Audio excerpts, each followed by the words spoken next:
welcome to It Starts with Words Commemorating the Holocaust, facilitated by Mikel. OTF Land Acknowledgement. We acknowledge first and foremost that we are gathered in the province of Ontario on the traditional territories of various Indigenous peoples who have been present on this land known as Turtle Island since time immemorial. We acknowledge that this has been a meeting ground for generations. We are grateful to the stewards and caretakers of this land. As advocates, teachers, and educators, we understand our collective responsibility to honor, protect, and sustain this land. We further recognize and honor within the membership of OTF those who are Indigenous to this land. This practice of recognizing the ancestral and traditional lands in which we work, live, and play is a concrete action that we undertake as a first step towards reconciliation between Canadians and the Indigenous peoples of this land. But it is not our only step. Collectively and individually, we must seek to denounce the injustices and the wrongs that have been committed against the First Nations, Métis, and Inuit peoples, and to dedicate ourselves to cultivating and maintaining relationships based on mutual respect and truth. I'd like to introduce our facilitator, Dr. Mikel. Melissa is an educator and scholar specializing in Holocaust, anti-Semitism, and genocide education. She is a former elementary teacher from rural Ontario, director of education with the Friends of Simon Wiesenthal Center for Holocaust Studies in Toronto, and currently is the director of scholarship for the 30 Birds Foundation. She also works as a consultant with the Vancouver Holocaust Education Center and Liberation 975. Please welcome Melissa. Thank you, Kalpana, and thank you everyone for being here today on this very cold. I'm in Trenton, Ontario, so it's a very snowy day here again. We just got dug out from the last storm and welcomed another one today. But I guess it's winter, and we'll celebrate being Canadian. Thank you also for the opportunity to be here on this very special day, International Holocaust Remembrance Day. It's a privilege to be a part of a day like this and to be able to share commemoration. And I'm thrilled to have the opportunity to be here to talk about Max Eisen, who was a very good friend of mine. And I'm excited to share a new program that will help carry his voice forward long past his time when he was here. I'll just very quickly go over a quick agenda for our plan for the next hour together. I do want to talk a little bit about January 27th and the significance, how it was chosen that today was International Holocaust Remembrance Day. I'll introduce you to Max, tell a few stories about him, and dive a little bit into his story, and talk about why we chose him as well. So this is a program that was sponsored by Liberation 75. So really grateful for Marilyn Sinclair having this vote of confidence and giving me this opportunity to create this program. So we'll talk why Max was chosen specifically for this program, and then we'll actually walk you through the resource. So it is brand new. We've just launched it this week. And then, of course, we'll have time for some questions at the end as well. So again, please feel free to put them in the chat box. And again, if there's anything urgent, Kalpana is watching the raised hands for me, and we'll certainly take care of that. So I'll also apologize from the start. I have a little dog, and he usually sleeps, but there's been some dogs walking. So he was just barking in that introduction. So hopefully he won't interrupt us going forward here, but I'll apologize now. January 27th, significant date because it actually marked the liberation of Auschwitz-Birkenau concentration camp. I'm going to play some footage for you. This was footage that was recorded by the Soviet Army. Auschwitz itself was liberated on January 27th, 1945. However, the army that came across the camp were not prepared for what they were going to find, and so did not have cameras, did not have any way to record. So actually returned the following day and spent the next month or so actually going through and recording footage of what was found within the camp. Of course, the camp was enormous, and there were so many different aspects of the camp to find. There were about 7,000 prisoners who still remained in Auschwitz because, of course, leading up to the advancement of the Soviet army, thousands of prisoners were marched out of Auschwitz on what we know today is called the Death March. I want to share just a little bit of information. There's an incredible podcast that Auschwitz runs called On Auschwitz, and they had podcast number 43 was specifically on the liberation of Auschwitz. And they interviewed Edita Chovianich, who is the film archive at Auschwitz. And this was her comment on the actual footage itself. She said, despite the Soviets' anticipation of what they would witness at Auschwitz as another camp, Majdanek, had been liberated half a year before, the scenes they encountered at Auschwitz were truly shocking to them. They were unaware of the horrifying images they would stumble upon. The majority of the liberated prisoners were in a state of extreme exhaustion. Vorontsov, one of the operators, the camera operators, said in a later interview that the people lying in the bunks were bone skeletons covered with skin and absent eyes.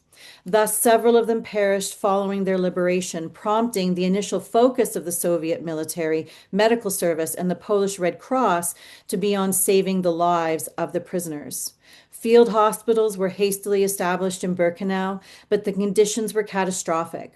As a result of water shortage, water had to be brought in from distant fire basins or obtained by melting snow. The absence of sanitary facilities necessitated the efforts of Polish volunteer doctors and nurses from Krakow and its environs to convert buildings in the main camp into hospitals. Once they were completed, hundreds of bedridden patients were transported from their dirty bunks to the former main camp via horse-drawn carts. The film precisely documented the evacuation of the sick from the former Birkenau camp. The Polish Red Cross Hospital accommodated over 4,000 ailing prisoners, including approximately 400 children. Notwithstanding the determined efforts put forth by the medical staff, several hundred of them tragically lost their lives in the ensuing weeks.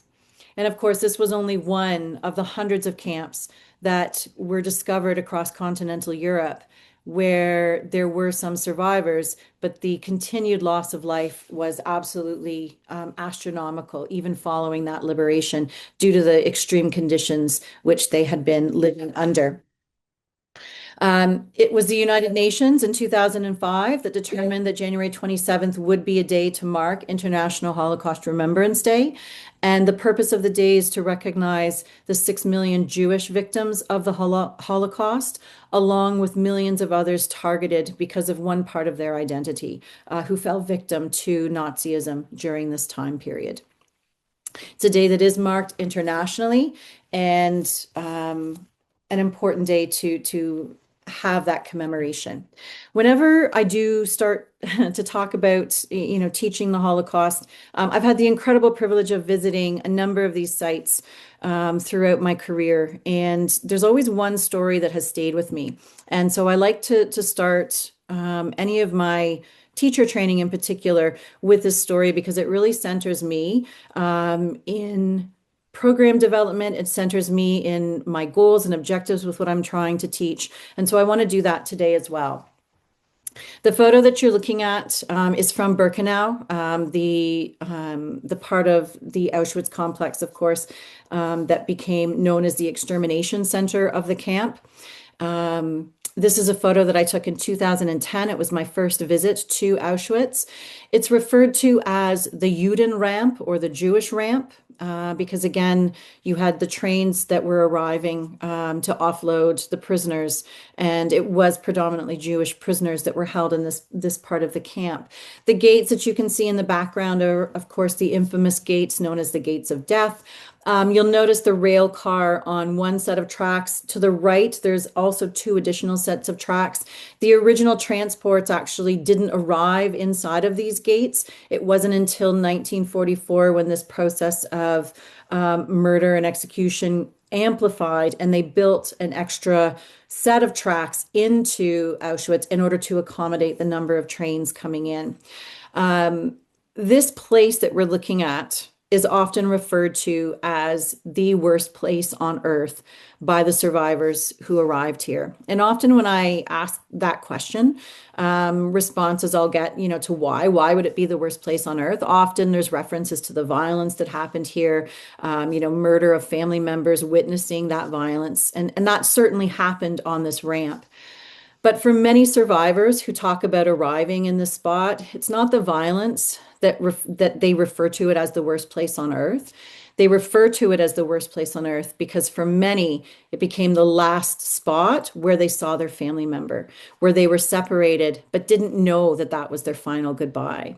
And so this place marks this location as one of the worst places on earth. One of the stories that I heard when I visited Auschwitz in 2010 about the spot was about a survivor and his specific experience. He had arrived with his family at the age of 13 years old. He'd been with his extended family, but when he actually got off the rail car, he was only with his mom. They'd become separated. I'll put an archival photo. This is actually a photo that was taken by the Nazis themselves, part of the Hungarian transports in 1944. I'm sure most of us know the process of what happened, of course, when they were evacuated from the trains. The women and children were separated from the men. They lined up, as we can see in this photo. And then, of course, they moved forward to the Nazi guards who were standing on the ramp, who would then determine which direction you would walk in. And you went in that direction. And of course, one direction would mean walking to life or imprisonment in the camp, and the other was a direct path to the gas chambers and crematoria. So this survivor that was recounting his story, he got off the train with his mother. They, were separated. He and his mother were together, but the men and women were separated. He was in the line. He walked with his mom until they got to the front of the line, and of course stood in front of this Nazi guard. And he said everything happened in such a split second, but it just plays out in slow motion in his mind. So they walked up in front of the guard, and the guard, with the flick of his wrist, sent his mother in one direction and sent him in a different direction. And he said at 13 years old, and in that moment, he, the fear of being on the train, the hunger, the uncertainty, not knowing what was going, he had this moment where he grabbed onto his mom. And she gave him a push. And so he kind of fell back, but not losing his balance, went back a second time and grabbed her a second time. Again, all of this happening in a split second. The second time he grabbed onto her, she pushed him harder to the point where he fell down. And when he fell down, he said everything was overwhelming. Everything boiled up in him. He stood up, he looked at his mother, and he shouted, "I hate you." And she walked in her direction that she was sent, and he walked in the direction that he was sent. And of course, as a 13-year-old boy, he had no idea that his mother was being sent directly to the gas chamber and crematorium. He had been selected out for slave labor. And he said it didn't take him long to realize that that, of course, was the fate of his mother. And then he said, what do you do as a 13-year-old child, knowing that the last words that you spoke to your mother were the words, "I hate you"? Now, he did survive. He revisits the camp on a regular basis because he said it's his time to come back and to commemorate his mother, to remember his mother. He said, of course, as time passed, he knew that his mother probably knew so much more about what was happening. He reconciled with himself to know that his mother knew that he loved her, that he didn't hate her, that those were just the words spoken in that moment. But regardless, he said he had to live his entire life knowing that those were the last words that he spoke to his mother. Now, why does this story stay with me? First of all, I find it absolutely heartbreaking. But when it comes to talking about the Holocaust and working with young people, there's three really important pieces for me that it reminds me of as I create programs, as I teach and embark on this teaching journey. So number one, it's a reminder of the enormity of the Holocaust, that this is a story of one person, and yet I look at this line of people in this photograph and understand that it's tens of thousands of people that went through this experience, this separation.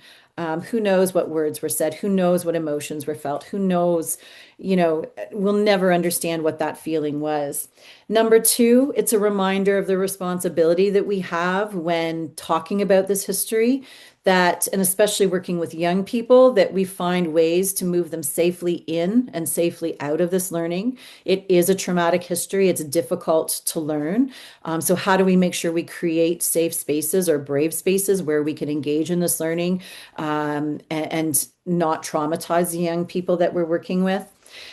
Number three, it's also a reminder that when we're talking about the Holocaust, we do not need to include the most graphic photos of bodies and death and murder. That's absolutely a component to the Holocaust. However, we can get across the tragedy of this period without having to go into those types of images. The horror, the tragedy of this period can absolutely be revealed through these very tragic moments of separation, and disruption. Max's story, actually, part of his story occurred on that ramp as well. At 15 years old, he was sent with his family to Auschwitz. The photo that you see on the screen, we'll talk about it a little bit later because we've included it in our program, but Max is the young boy standing in the middle in the background. His two brothers, Eugene and Alfred, are on the outside, and his mother Edith and his father Zoltan in the middle.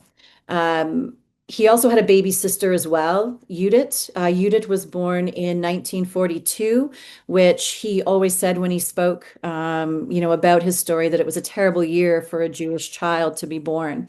There's no photo of Judith, because she was born in 1942. This photo was taken in 1940. It was a directive by the government at the time to document Jewish families, which of course adds a double-edged sword to this image. So yes, it's this very precious image, of Max and his family, the only photo that he had of his family. However, it's also the knowledge that it was taken to track Jewish families and to be able to identify them once the arrests were to begin. So both of those truths can exist within this image at the same time. It can be a source of pain, but it can also be a source of documentation in this treasure of his family's photo. I had the incredible privilege of 14 years learning with Max, traveling with Max. We traveled all across Canada presenting the history of the Holocaust, Max sharing his testimony with students, with law enforcement, with educators, and also traveling to sites of the Holocaust. This photo actually was taken in what's called the sauna today. It's where prisoners were actually processed. So those that were selected to survive, and become a slave laborer in Auschwitz. They were had their clothes taken away here. They were showered here. They were shaved here. They were tattooed here. This photo is very meaningful to me as well, because it was the first time Max had actually gone back to that part of the camp since he had been 15 years old. He'd been traveling for a number of years as a Holocaust educator, and through some various components, which I won't go into, we were able to visit parts of the camp that he hadn't been able to explore since his initial internment. And so it was an incredible learning experience to hear his memories come back as we traveled and traversed those grounds. Max also, in addition to speaking, has an award-winning book by Chance Alone, which was published in 2016. In 2019, he won the Canada Reads competition for his book, and it's been recognized with other award nominations as well. So accessible story, he spoke widely, but when it comes to talking, of course, about the history of the Holocaust and introducing this topic to our students, we have to be very cautious that we don't present one single story of the Holocaust. And so there was a lot of thought that went into choosing Max's narrative to be a part of the program and the way that we shape the program. So I'm going to start with why we chose Max, and then I'll talk about how we position his story within the greater context of the Holocaust once we start start actually diving into the program itself. So with Max, again, this is another precious photo. His neighbor Ili Klinka had actually saved this photo after his family was deported. Max is standing on the right. Again, Alfred and Eugene. He always talked about how his mother tailored all their clothes, and how proud he was that, they had such lovely clothing that their mother had made, and of course the love that went into making that clothing.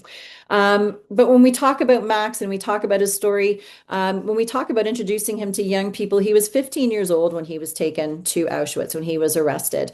So at 15 years old, if you think about the age of a lot of young people who are engaging with this learning and where it sits in curriculum, there's a similar age. So there's a commonality there, which is a great connection that can be made between Max's story and those that are learning about his story.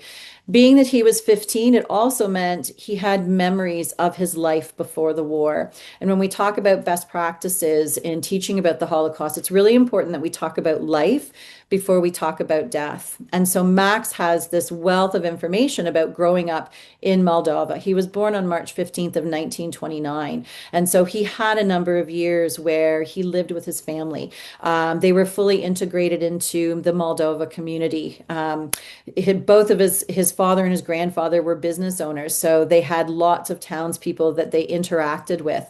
Max's grandfather, which was part of the home they lived in, also had a sawmill on site. So they had neighbors, they had, local community members who were coming into their home, that intimate space all of the time. His father owned, it was called the Cellar. It was like a bar.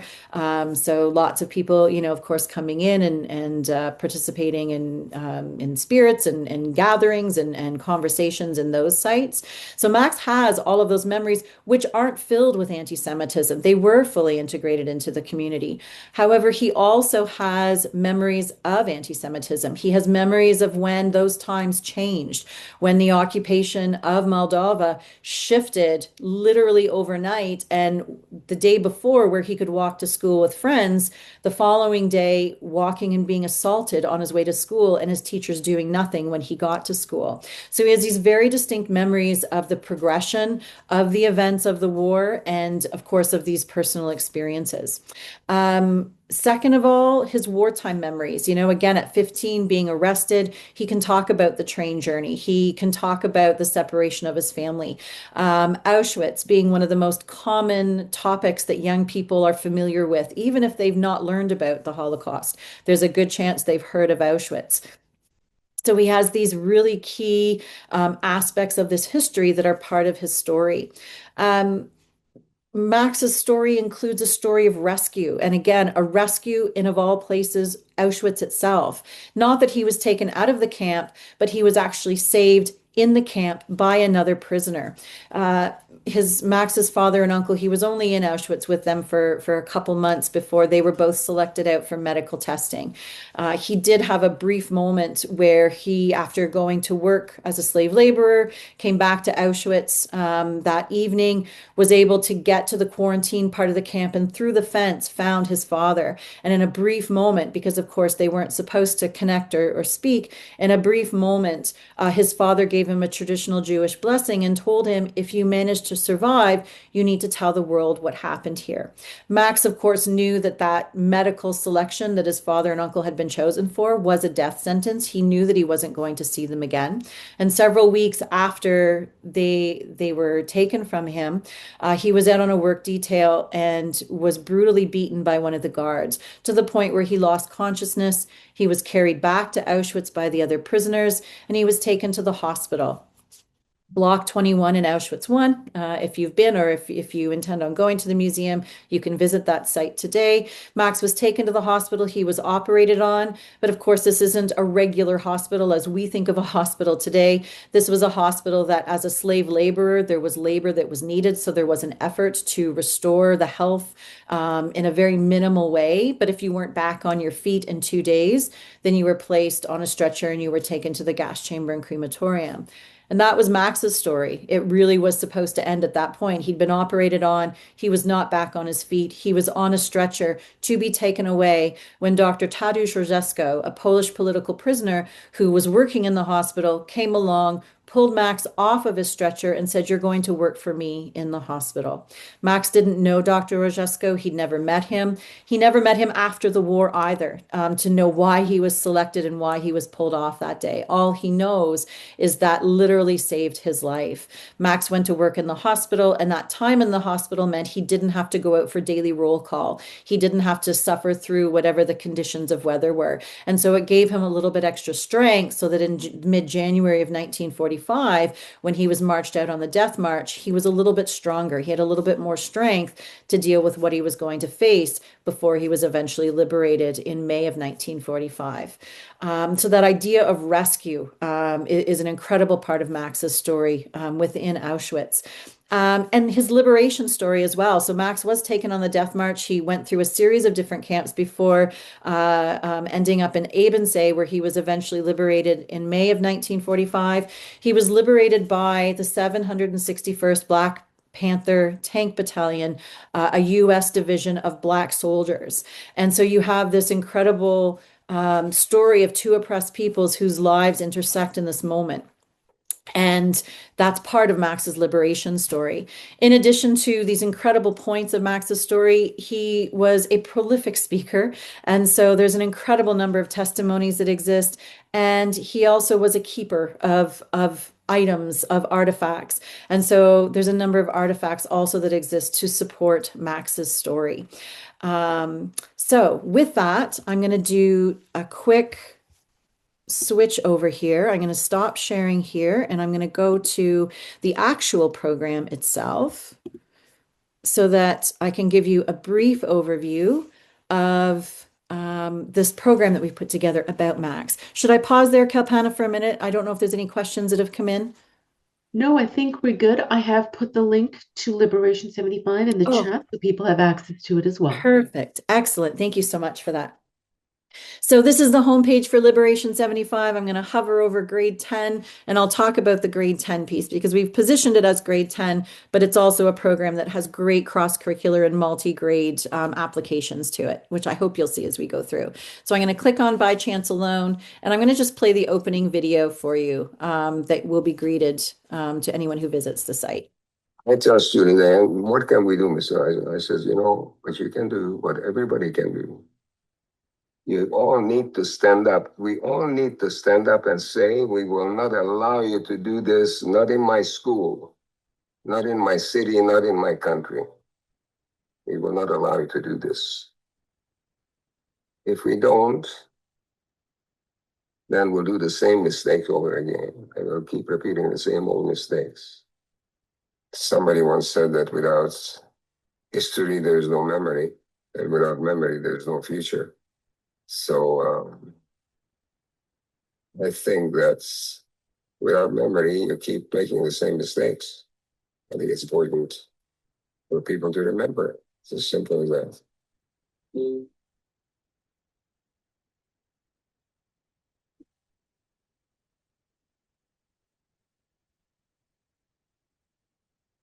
I'm just going to turn the volume off. So the video just plays in a loop again. So anytime you visit the site, that's the first thing that you're met with. You'll see in the bottom right-hand corner that we've got both a student section to the website as well as a teacher section to the website. So I'm going to start with the student section of the website. There's 3 modules that make up this program. Each of the modules was designed to fit within a 65 to 70-minute classroom period. Now, we all know that there's a variety of different learners in our classrooms, and you may look at the content and say, this is way too much. There's no way my class would get through this. And in other situations, maybe there'd be no problem. So we've tried to design this program so that it is adaptable. You can assign certain questions. You can adjust what's being asked of students to participate in these modules. It was designed as a fully comprehensive program. So if this is you're looking for a plug and play program, this is something that you can add into your classroom. However, if you like to create and reinvent the wheel with using different resources, then there's also opportunities to do that with this program. We really wanted to make sure that we were as diverse as possible so that if you were new to teaching, didn't really know where to start, we've got the resources, we've got the supports that you can begin this program with what's here. But if you've been doing this for 20, 30 years, you're also able to take and pull and add pieces of this program into the work that you're already doing. So we've really tried to present as a broad spectrum. Each of the modules is set up with the same format and look at 3 specific periods of time. So module 1, A Fragile Peace, is looking at the pre-war years, interwar years. So again, end of World War I leading up to the Second World War. So right up until 1939.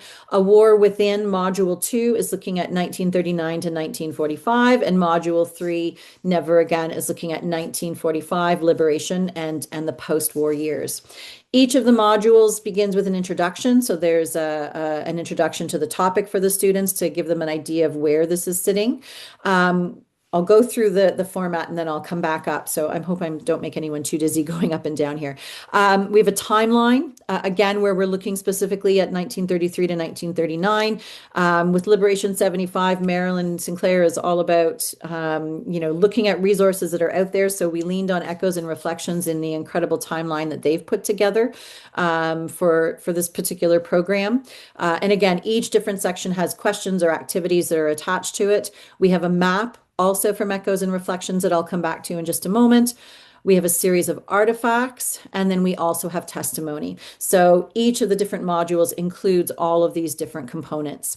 I'll highlight that with the timeline and the map, again, I referenced at the beginning that we wanted to make sure that when we're presenting the Holocaust, we're not presenting it as a single story. We know that there's millions of stories that made up this history. So while we wanted to feature Max's story, we wanted to make sure that we were positioning it within the context of the Holocaust. And so with the timeline and with the map, you're able to look at what's happening in other parts of the world and place Max's story within that context. So it's the individual with the greater context around it. I'll take a quick pop into the Echoes and Reflections timeline. You can see that within the timeline itself, there's photos, there's specific dates, and then when you actually click on the dates, there's photos, there's testimony, there's a ton of information here. So again, really important that we streamline and really give direction for what the students are exploring here. There's lots of opportunities to explore outside of that, but certainly adding in some specific context for them to look at. The important thing too, we found with Echoes and Reflections is we had a great partnership with them. They allowed us to actually go in. It's an American timeline that they've put together, obviously dealing with an international event, but they allowed space for specific Canadian incidents to be included as well. So for example, the Canada's turning away of the MS St. Louis is included in the timeline. The Christie Pitts riot is included in the timeline. So there's specific connections, again, to Ontario curriculum to support what you're doing in the classroom. The map also from Echoes and Reflections is a remarkable resource. So a map of the world. You can hover over any country that you like. And when you pull it up, it includes census data from specific years. So the one thing that you'll find that's not consistent is it's not the same years of availability of information for every single country. However, it makes sense because it's when census data was collected. It will tell you the Jewish population of the country. It gives you the overall, what percentage of the population that meant. And then there's information down below as well about what was happening in that country at that time. The artifacts, I will say, is one of my favorite parts of the program itself. So you can click on the artifact and expand. And we've tried to create almost like a museum to be able to explore through this program. So module 1, we focused in on photographs as artifacts. So we've got physical descriptions, the source of where the photo has come from. We try to date it as much as possible. We have a description of the artifact, but then we've also taken the artifact and we've connected it specifically to Max's memoir. So his voice is center to this. So you can see here at the bottom, Max's memory. It's a specific quote taken from his memoir By Chance Alone, and we give the page reference as well. And we do that with all of the different artifacts so that there's that connection throughout. We've got a couple photographs. So sorry, I should go back. The first one, this is actually a postcard of the synagogue that Max attended in Moldova with his family. It is from 1931 to 1938. We weren't able to get any closer to a time frame on that, but around in that time. So Max talks about going to Hebrew school, and this is the location where he went to go. For that, he of course went to synagogue with his family. We have photos of several different furriers and shops within Moldova, which is part of Max's story. When he left school, he actually went as an apprentice. And then, of course, we've got the photograph of Max and his family and the history to that, where, again, Max talks about, kind of the duality of this photo, that yes, it's a family photo, but it also became what he refers to as a surveillance tool by his captors during this time. So students, again, have an opportunity to explore all of those. Let me just try to exit out of here without, there we go. And then sometimes I have to do a quick refresh, sorry. And then we have our testimony. So, sorry, I should say, with the photographs, we've got a number of questions that allow students to explore those photographs as artifacts. But again, they're choosing one of those artifacts. They can scan them all, but choose one in particular to focus in on. The testimony, again, was probably one of the hardest parts of the program to put together, because Max spoke so often and there's so many powerful speeches from him. So what we tried to do was go through and focus on two specific testimonies. So one was actually from February 1995, was his very first complete testimony that he gave to the USC Shoah Foundation. The second is a really incredible collection of recordings from 2018. Max went back with the USC Shoah Foundation again and was filmed in 3D. So eventually there's going to be a virtual reality tour of Max's Holocaust story. But until then, USC Shoah Foundation gave us access to the video. So, for example, when you are looking at memories of school and growing up Jewish, this video, here features Max standing actually outside of his family home in Moldova in 2018. So he talks about his memories growing up there as a child. And what we've done is we've combined the videos. So there'll be 2018 memories from Max, but then we also fill it out with more information from his 1995 testimony as well. You'll also notice as I scroll through here that the videos are not just of Max, because again, we really wanted to make sure that we were providing some of that broader context. So in module 1, we've got Jewish life pre-Holocaust, again, showing life before we show the death. That's of course part of the Holocaust. These are a collection of photographs and videos from Yad Vashem, from Jewish families across Europe that have been put together in short format. So all of the videos, including Max's testimonies, are all 2 or 3 minute videos that the students can go through and listen to. We have a short video on what is anti-Semitism, a very broad view of the historical aspect of anti-Semitism and of Hitler's rise to power as well. So again, all of these contextual pieces to support Max's testimony. I'll flip over to module 2 and I'll go a little bit faster through both of those. Again, same platform that you can see, or same framework. So introduction, we've got the timeline, again, with a focus on 1939 to 1945 in module 2. We've created a special map just featuring Max's journey here with some activities to support that. The artifacts that we focus on in module 2 are on objects that relate back to Max's story. Same again, where you've got the photo, when you click on it to enlarge, you've got all of the information, and then you've got that connection back to Max's testimony as well. And then we have testimony from Max that talk about his arrest and his time, of course, in Auschwitz, with questions to support it. And then we also included several essay topics that look at some broader concepts, such as responsibility and complicity and resistance and rescue. Third module, again, you'll see that same framework again, introduction, timeline. Introduction I'll highlight is a little bit longer here because we did want to pull specifically from his memoir by chance alone. We know not all students are going to read his memoir, so again, to include as much of Max's voice as possible. Timeline, map, artifacts. Artifacts in Module 3 focus on documents and then testimony. The testimony in Module 3 is actually divided into two different pieces. So we've got Max talking about liberation, his return home, his coming to Canada. But then Max was also often asked about what his lessons were for young people. And so we've actually pulled some of those pieces out and we've kept them as a separate set of video content as well. Now, what you may have noticed as I was talking is on the left side of the screen in all of the modules, we actually have Max sitting with us. Max was part of an incredible program through the USC Shoah Foundation, the Dimensions in Testimony, which is creating holograms of survivors. And again, it was this idea of how to engage in survivor testimony once survivors were no longer here. So Max went down to LA. My gosh, he was there for a week. I forget how many thousands of questions they asked him. It's remarkable technology. Toronto Holocaust Museum had it for a little while where you could actually go in. There's a number of survivors who have done this. And you actually sit down and you talk to the survivor. You ask them questions. And Max, again, was part of this program.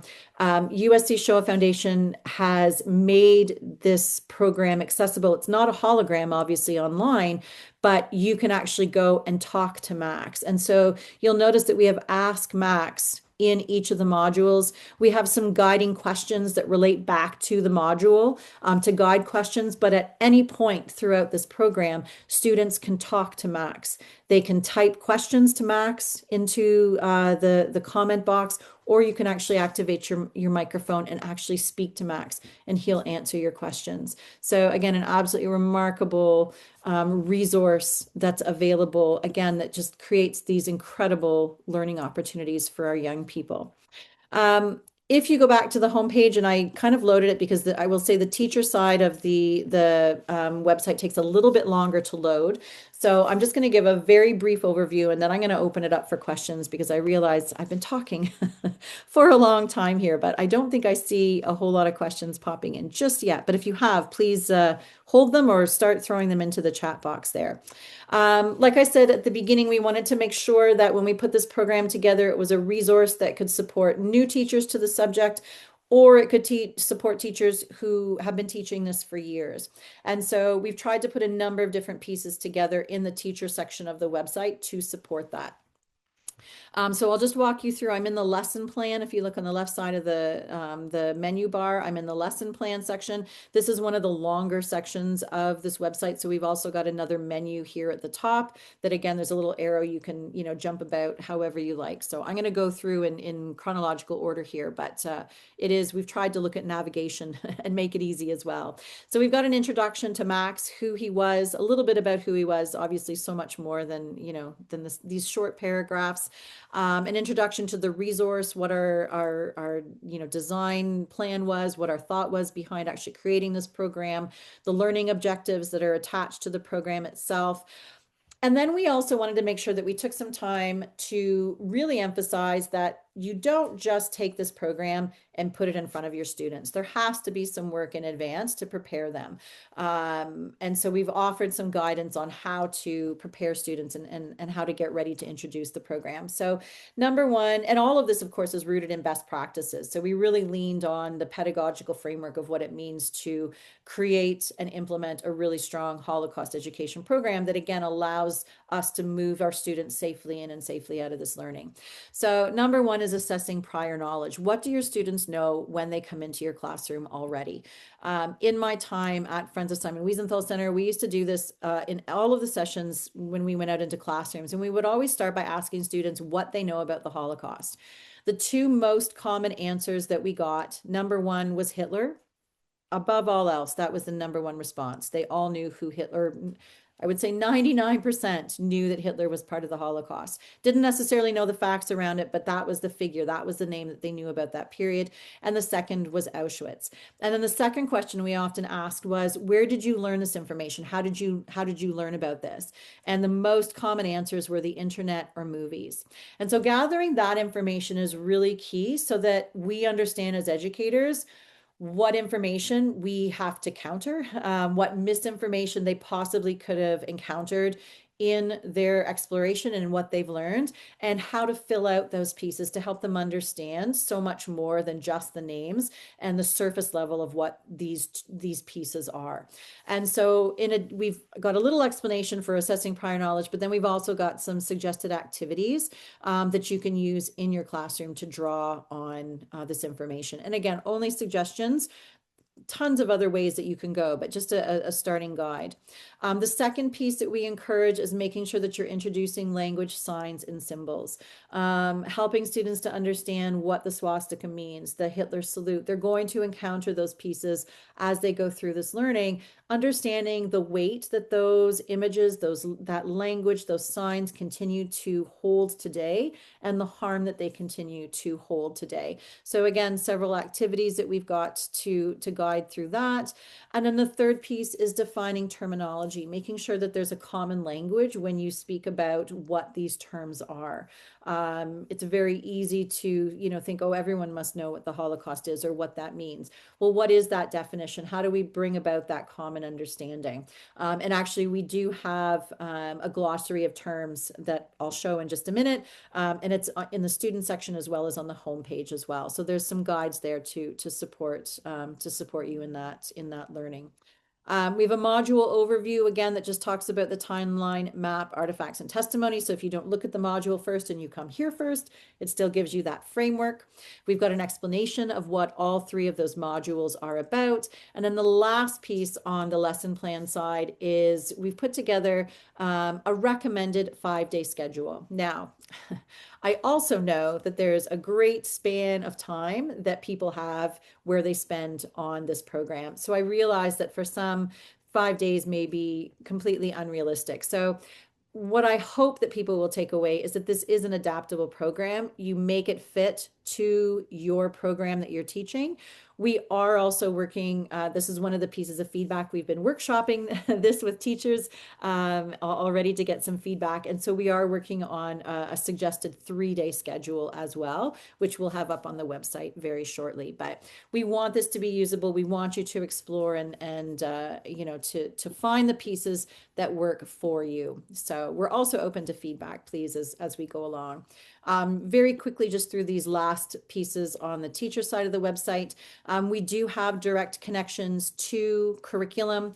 It was designed specifically to meet grade 10 curriculum expectations. However, we've also tried to include some additional connections that can be made, because I think that there's a lot of different ways that this program can be implemented into a number of different curriculum courses, as well as different grade levels. We've included best practices in Holocaust education. I know that when you look through this, you're going to see how this has been implemented in the shaping of the program, but again, just as a guide to have that pedagogical foundation to the work that was put into this program.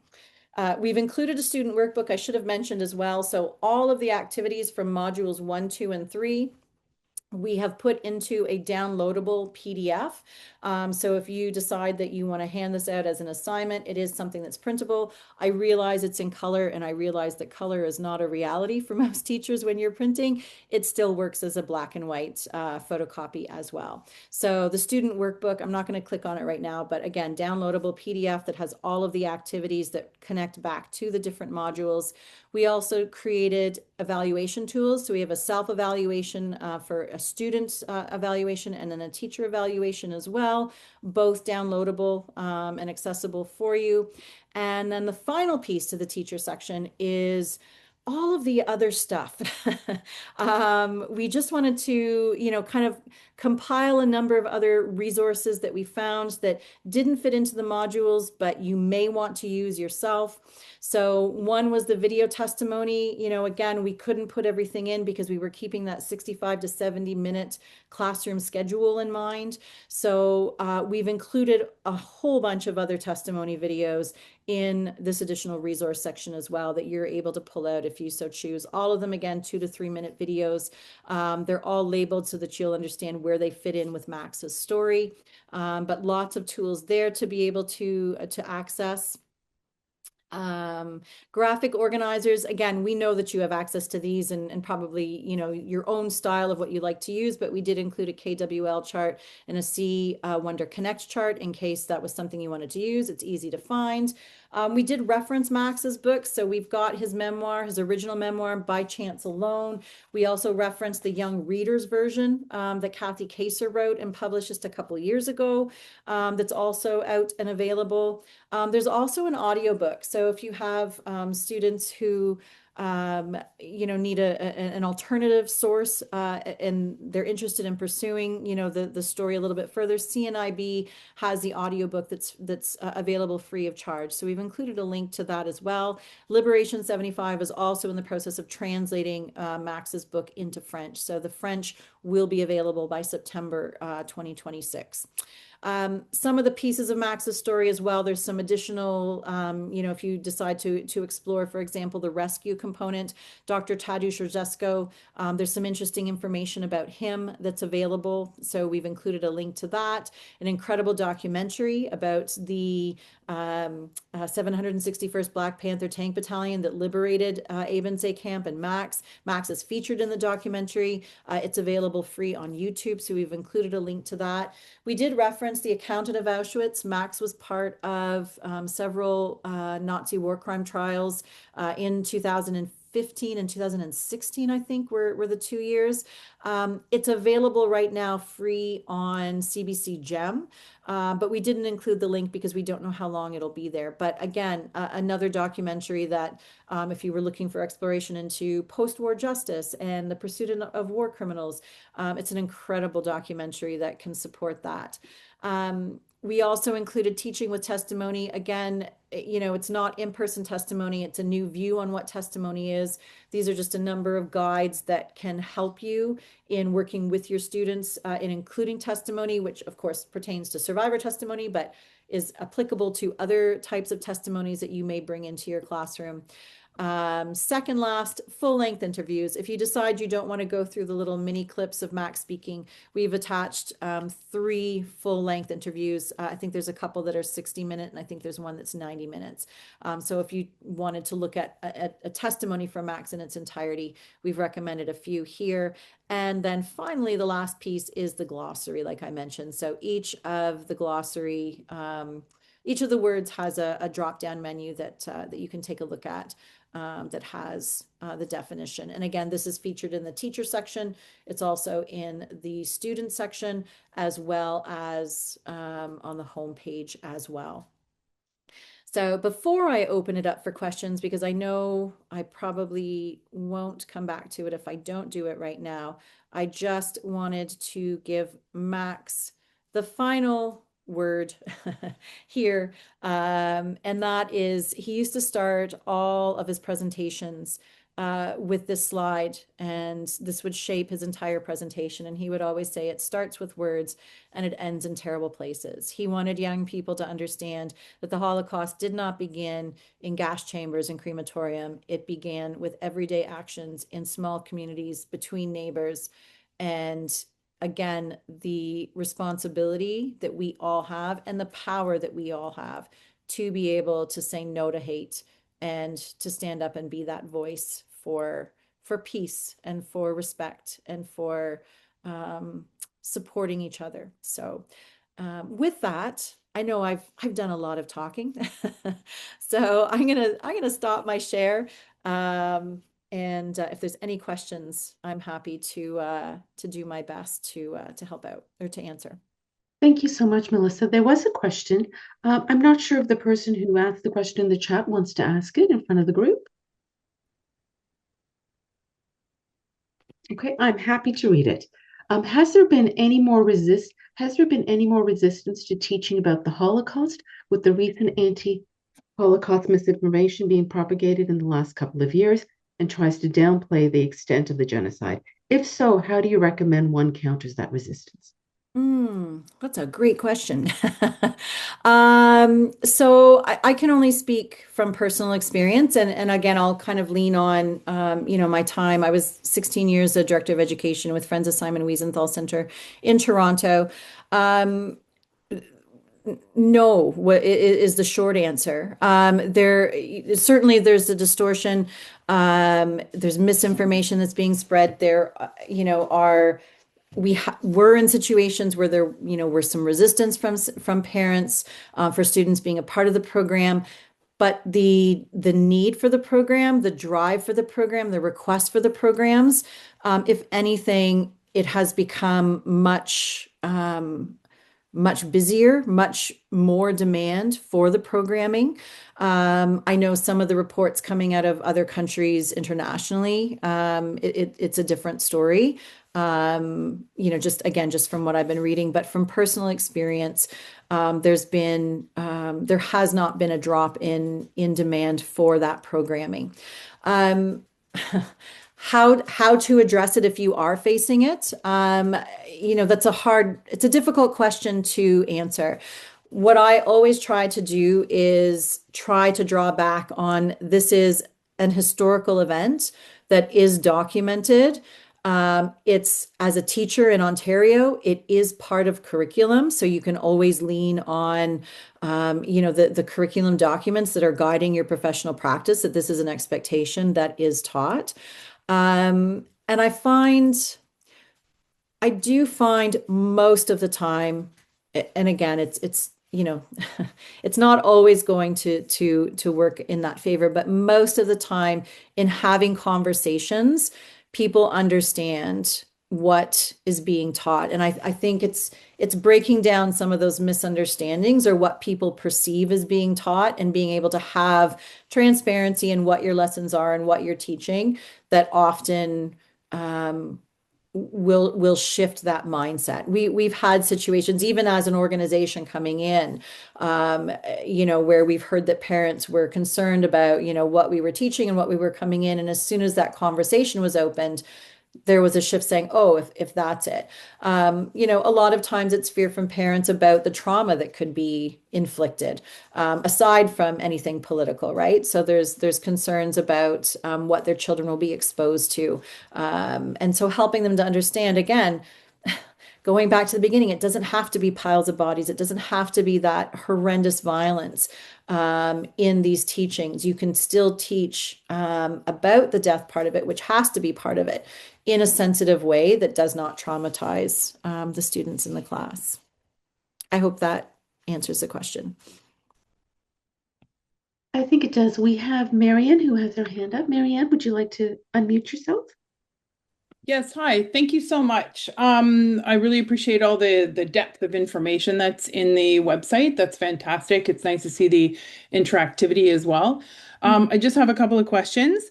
So Sure. one of the fears of teachers, of course, is the questions of the kids that you can't control, right? So if we have students in our classrooms that are victims, survivors, have severe loss from their own personal stories, so they can watch other stories, they can see other, photos of separation, but they're in your classroom because they've had to escape other atrocities. So they're going to be asking questions about when we see never again, why are they victims again, right? And when we talk about hate and, different ways that we judge each other, I think there's a lot of teachers that feel a great deal of fear that they're going to say the wrong thing, so they don't say the right thing. Is there a way that you can answer that? And I do have a second question. Okay. Okay. It's a great question. And again, none of these questions are easy or simple, answers or one-off answers to the situation. We had a question around that never again piece. So you referenced that specifically. And we used never again because that was the phrase that was used in 1945. So we were trying to tie it to that period. Today, that phrase is often accompanied by never again, ever again with a question mark. And so, engaging in that conversation to recognize that in 1945, that was the call. That was the, never again would we let this happen. And yet we have seen it happen over and over again. And I think having that open conversation is really important because there have been numerous genocides that have occurred post 1945. So opening that piece up. I mean, you have to know, the students in your class. It's a hard question to answer because again, I'll relate it back to some of the kids that I've worked with. So, one example that we had a Rwandan genocide survivor, that was in one of the sessions that we had, and what ended up happening in the conversation was that she ended up disclosing part of her survival story, her family's survival story, which she had never done before. And so, this was a very timid student.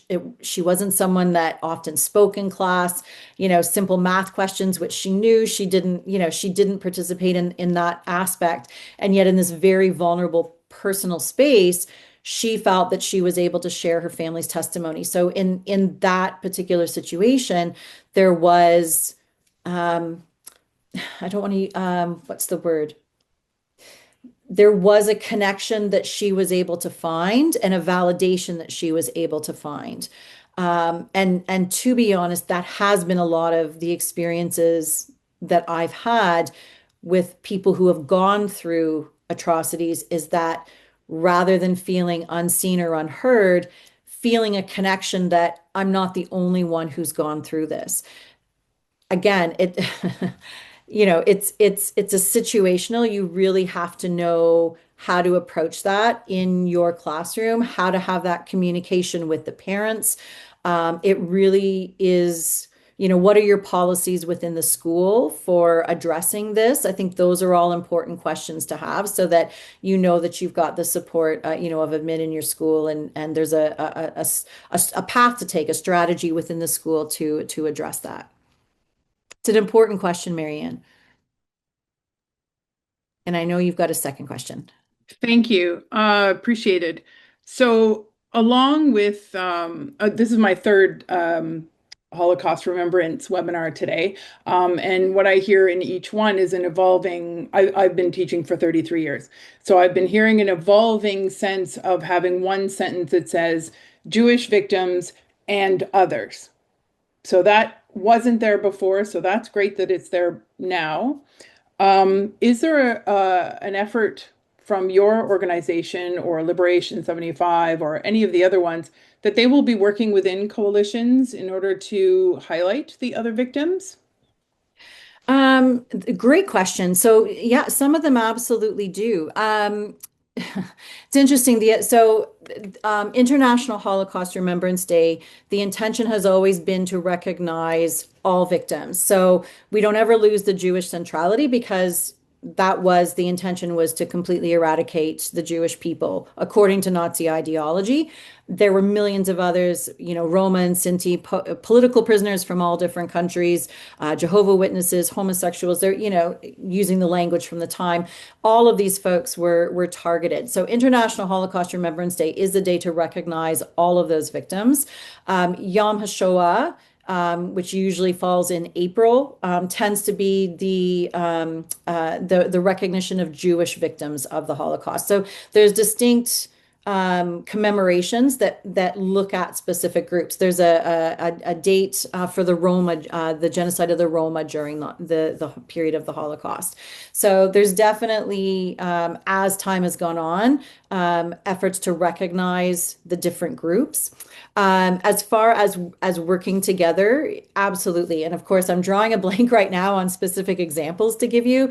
But if you look at Liberation 75, Friends of Simon Wiesenthal Center, Toronto Holocaust Museum, there are joint programs that do recognize other groups as well. And if I can think of any, I'll send them to Kalpana and send them. But I'm sorry, I'm drawing a blank right now.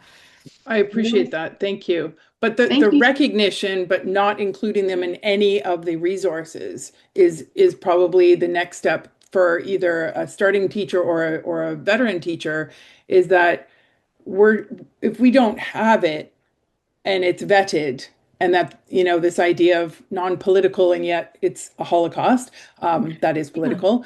How do we then support each other of like, is this the right thing to say? Is this the right thing to say? If it doesn't exist in some of these larger programs, like the really detailed one that you've created, Yeah. no one's going to talk about it. So that's really the crux, and I talk about it. I bring it in. Black History Month, and Afro-Palestinians, and making sure lots of people are aware that there's so many Venn diagrams that are not circles. And so I'm just wondering, like, is there a timeline? Is there a commitment that these kinds of resources, super fantastic, engaging maps, timelines, all of that, when will we see when, what it's fantastic. My mother was liberated by a Canadian battalion, and, had the red on scene. Kids were like, oh, did they see the flag? Flag wasn't invented. And so, I get to tell that story only because my mother's a survivor. And, but a young teacher or a veteran teacher who's not had access to, if you were Black in the Second World War, what was your experience? And that tends to not be recognized specifically or with the backing up resources. Yeah. I know there is one genocide education group that is highly problematic, so I wouldn't recommend them, but at the same time, Rwandan and the other genocides, the other Holocausts, the current ones that are going on, when will that kind of be woven into is my question. So And if thank you for all you this time. Oh, of course. No, thank you for the questions. So the timeline from Echoes and Reflections has specific incidents with some of the other groups who are targeted. So if you go through the timeline from Echoes and Reflections, there are other groups that are represented in there as well. Another great resource is the United States Holocaust Memorial Museum. And I know they're American, but they are one of the central organizations that look at the Holocaust, and there is representation of all of the groups who are targeted. Even, one of the lesser groups that's talked about is, what happened to Black citizens during the Holocaust. The Washington Museum has information on that. So it's an incredible resource to go to. They have an online encyclopedia, and then they also have teacher support materials as well. It's a great thing. I need to think a little bit more with Max's story. We were so focused on, centralizing his story in this and looking at where some of those cross sections were. I don't know if there's a way to integrate some of those other pieces aside from the timeline, but you've given me something to think about. So thank you for that as well. Wonderful, thank you. We've got a Thank couple you. of comments in the chat before I let everyone go for the evening. The first question was, do we have a form letter within your program to send to guardians? We don't. That's a great suggestion, though. It's interesting because we have done that with our programming, again, in my role with the Friends of Simon Wiesenthal Center. But it was something that we didn't find was being used. But if that's something that you feel would be helpful, then we're absolutely open to putting a sample together that people can draw on. So thank you. I think I see that in the chat, Pauline. I'm jotting that down as something to look to forward to as well. Thank you. Wonderful. The second question is, how do you think Max would have connected the Holocaust to the wave of anti-Semitism that has unfolded in Canada post October 7th? What would he have told students? Oh, It's a tough question. it is a tough question, and it really it makes me miss him terribly because he was such an educator. I was just going through some pictures the other day, and every opportunity he had, he used it as a teaching moment. And he was so brilliant at being able to draw on his own experience and drawing it back to the human experience. We need to recognize, of course, everyone's individual identities and parts of what make them who they are, but we also need to make sure that we don't lose the humanity piece.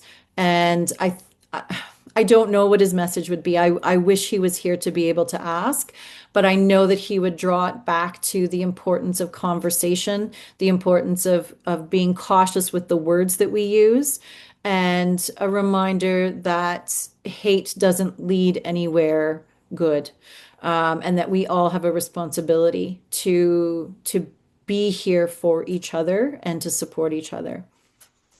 But Thank that's a you. great question. It is. It is. We have one last comment in the chat. It's so powerful to see how these modules use lived experience to bridge history and the present. By connecting a survivor's voice to a student's daily life, we empower them to see the real world impact of their own choices, especially when they're facing hate today. A huge thank you to the organization, to the organizers and the speaker. Thank you so much. That's a beautiful statement. Thank you. On behalf of OTF, thank you so much for being here today and sharing. The chat has gone on about the Black Panthers being there and how is it this wasn't part of our history. So I think you've opened up a resource that the people present today will share with their colleagues in schools across the province. So thank you so much, Rian. Thank you. Thank you for the opportunity. And thank you, everyone. I know you're so busy, so it's really great to see so many faces show up and be a part of this learning. Thank you.